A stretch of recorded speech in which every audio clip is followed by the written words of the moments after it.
আসসালামু আলাইকুম, welcome back to my channel recipes by Sabiha's mom. আজকে আমি আপনাদের সাথে এমন একটি পিঠার রেসিপি শেয়ার করব যেটা বানাতে খুবই সহজ কিন্তু খেতে ভীষণ মজা।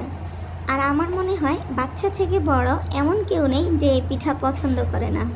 তাহলে আর কথা না বাড়িয়ে চলেন শুরু করি।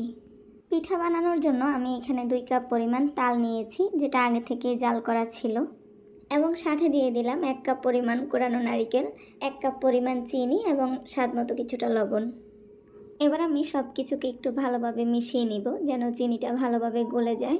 এখানে মিষ্টির পরিমাণ অবশ্যই আপনাদের পছন্দ মতো দিবেন, আর চিনির পরিবর্তে চাইলে গুঁড়ো ব্যবহার করতে পারেন।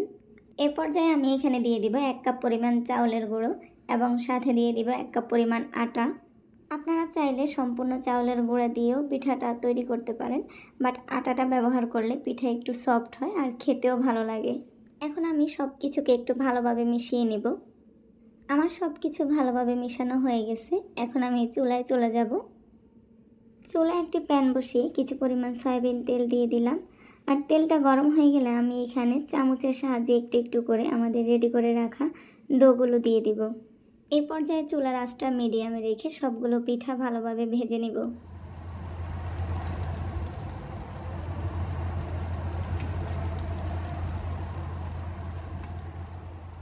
তো দেখতেই পাচ্ছেন আমার পিঠাগুলো ভাজা হয়ে গেছে আর উপরেও সুন্দর একটা কালার চলে আসছে। এ পর্যায়ে আমি পিঠাগুলোকে নামিয়ে নেব। আমার রেসিপিটা যদি আপনাদের কাছে ভালো লাগে অবশ্যই আমার ইউটিউব চ্যানেলটাকে সাবস্ক্রাইব করবেন। আর যারা ভিডিওটা ফেসবুক থেকে দেখছেন তারা অবশ্যই আমার ফেসবুক পেজটাকে ফলো দিয়ে রাখবেন। সবশেষে একটা কথা বলবো, আমার আজকের রেসিপিটা কেমন লেগেছে কমেন্ট করতে কিন্তু ভুলবেন না।